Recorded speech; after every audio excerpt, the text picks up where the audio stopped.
ချောင်းရဲ့ collector skin ကို free ရမယ်ဆိုတော့ brother အနေနဲ့မေးကြတခုရှိလိမ့်မယ်ဟာဒီလောက် diamond အများကြီးတန်တဲ့ skin တခုကိုငါတို့ကဘယ်လို free ရမှာလဲမရချင်းလားဒါမှမဟုတ် video like လို့ခြင်းလို့ပဲတသက်မဲ့ပြောနေရလားပေါ့နော်အဲ့ဒါတွေလုံးဝမဟုတ်ပါဘူးကျွန်တော်ပထမတစ်ချက်လုံးဝမှာဒီ collector skin ကိုဘယ်လိုရမလဲမပြောရင်ဒီနိုင်ရင်ဘယ်လောက်ကုန်မလဲဆိုတာကိုကျွန်တော်ပြောပြပေးပါမယ်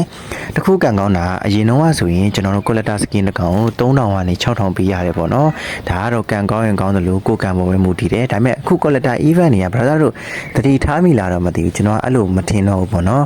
ဘာလို့လဲဆိုတော့သူက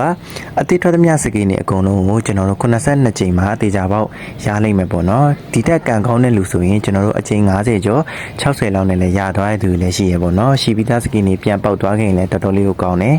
အဲ့ဒါကြောင့်မို့လို့အရင်တော့လောက်ထိကျွန်တော်တို့ event ကိုနိုင်ဖို့မခက်ခဲတော့ဘူးအတိအကျပြောရမယ်ဆိုရင် COE သို့မဟုတ် Diamond 2850လောက်တနေ့နိုင်လို့ရရပေါ့နော်တခုရှိတာဒီ event တွေမှာ Diamond လေးညက်သုံးနိုင်တော့ပိုကောင်းတယ်ဟုတ်ပြီ collector skin ဖောက်မဲ့နီလန်းတည်သွားပြီဆိုတော့ဒီ skin ကိုဖောက်ဖို့အတွက် diamond တွေဘယ် free ရမှာလဲဆိုတော့ပြောပြပေးမယ်တခုတီးတိထားမှာကျွန်တော်ပြောသွားတဲ့အချက်လေးကိုလုံးဝ brother တို့မလွဲပဲလို့ပေါ့နော်အဲ့ဒါဆိုရင်တော့ brother တို့ရဲ့စူးစမ်းမှုပြီးကြတော့ video ရဲ့ view တက်မှုမပူတည်ပြီးတော့ diamond ထောင်ကနန်းကနေတောင်းကနန်းထိရလာမှာပေါ့နော်အဲ့ကြရင် brother တို့ collector skin တစ်ကောင်မဟုတ်ဘူး brother တို့3တိုက်ရင်3တက်တလောက်3-4ကောင်ထီကို3-4လစက်တိုင်းနှိုက်သွားလို့ရတယ်ပေါ့နော်ဟုတ်ပြီဘယ်ရမလဲဆိုတော့အခုမို့တွန်းချပေးထားတဲ့ event တစ်ခုရှိတယ် event တစ်ခုရှိတာကျွန်တော်စိတ်နေအဲ့ event မနေတော့မှလာတာဖြစ်မယ်အဲ့ event မှာကျွန်တော်တို့ YouTube platform ရှိမယ် Instagram platform ရှိမယ် Facebook platform ရှိမယ်ကျွန်တော်နေ့လည်းဝင်ကြည့်ရတဲ့လောက်က TikTok တော့မတွေ့ရဘူးပေါ့နော်ဒါပေမဲ့ TikTok လည်းပါရင်ပါမှာပါအဲ့တော့ကိုကြိုက်တဲ့ platform တစ်ခုကိုရွေးလိုက်မယ်ပေါ့နော်အဲ့ event နဲ့ဝင်လိုက်ပြီဆိုတာနဲ့ကျွန်တော်ဒီ lucky draw လေးလည်းချပေးထားအောင်မယ်ကိုက video တင်ပြီးရတဲ့ emo လေးတစ်ခုကလည်း free ရအောင်မယ်ပေါ့နော်အဲ့တော့video တင်တဲ့နေရာမှာဘယ်လိုလုပ်ရမလဲဆိုတော့သူတို့က hashtag တွေပေးပြီးသားဆိုတော့ကျွန်တော်တို့ဘက်ကလုံးဝမဲ့အရာတစ်ခုပဲရှိပါတယ်အဲ့ဒါကတော့ video quality ကောင်းအောင်လူစိတ်ဝင်စားအောင်လုပ်ရမယ်ပေါ့နော်အဲ့ဒါကတော့ brother တို့ရဲ့ဒီကျွမ်းကျင်မှုပြီးကြတော့ brother တို့ရဲ့ skill တွေ brother တို့ရဲ့စူးစမ်းအားထုတ်မှုတွေပေါ်မူတည်ပြီးတော့ diamond အနည်းများတော့ brother တို့ပေါ်မူတည်သွားမှာပေါ့နော်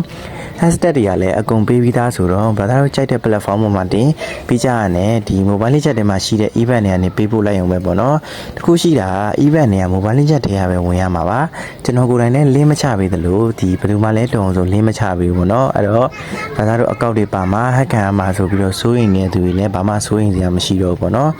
တခုပြောချင်တာကကျွန်တော် video quality ကောင်းအောင်လုပ်ပါဘာလို့ရမလဲဘယ်လိုလုပ်ရမလဲဆိုတာတက်ကို video quality ကောင်းအောင်လုပ်ပြီးတော့ပေါ့နော်လူစိတ်ဝင်စားအောင်လုပ်စေချင်ပါတယ်အဓိကက mobile legend နဲ့ပတ်သက်တဲ့ video တွေဖြစ်သွားရင်ရပြီပေါ့နော်အဲ့တော့ brother အနေနဲ့တခုခုကိုအခုလာနေတဲ့နိုင်တို့ event ဖြစ်ဖြစ် brother တို့ကျွမ်းကျင်တဲ့အပိုင်းတွေကိုကျွန်တော်တို့ video လေး record လေးဖမ်းပြီး edit ပြီးတော့ကျွန်တော်ပြောတဲ့ mobile legend ဒီ game လေးကနေပြီးတော့ event ရနေ video ဝင်တင်လိုက်ပေါ့နော် brother တို့ video က brother တို့ skill ကောင်းရင်ကောင်းတယ်လို့ view တက်ရင်တက်တယ်လို့တော့တွေဝင်သွားပြီးတော့ဒီ event ပြီးသွားတဲ့အခါမှာကျွန်တော် diamond တွေကိုဘယ်မှသွားထုတ်စရာမလိုဘဲနဲ့တော့အကောက်ထဲကိုတန်းပြီးတော့ပေးသွားမှာပါတချို့ဆိုရင်ကျွန်တော်တို့4000-5000တော့ရတယ်တချို့ဆိုရင်မကောက်ဘူးဗျတော်တော်များတယ်ပေါ့နော်အဲဒါကြောင့်မလို့ brother အနေနဲ့ကျွန်တော်စူးစမ်းစီခြင်းနဲ့တကယ်လည်းဖြစ်မယ်လို့ယုံကြည်ရပေါ့နော်မရနိုင်ဘူးမဖြစ်နိုင်ဘူးဆိုတေးကြတယ်အဲ့လူကဘာမှမလုပ်ရသေးရင်အောင်လက်လျှော့သွားတဲ့သူပါလောကမှာဘယ်အရာမှတော့အလကားရတဲ့အရာမရှိပါဘူးကျွန်တော်ဘက်ကစူးစမ်းရမယ်ဖြစ်လာတာမဖြစ်လာတာသူ့ရဲ့ကံသူ့ရဲ့အပိုင်းနဲ့ပဲဆိုင်တယ်အဓိကကိုမစူးစမ်းလိုက်လို့မရသွားတဲ့ဆိုင်ကိုစူးစမ်းရင်းနဲ့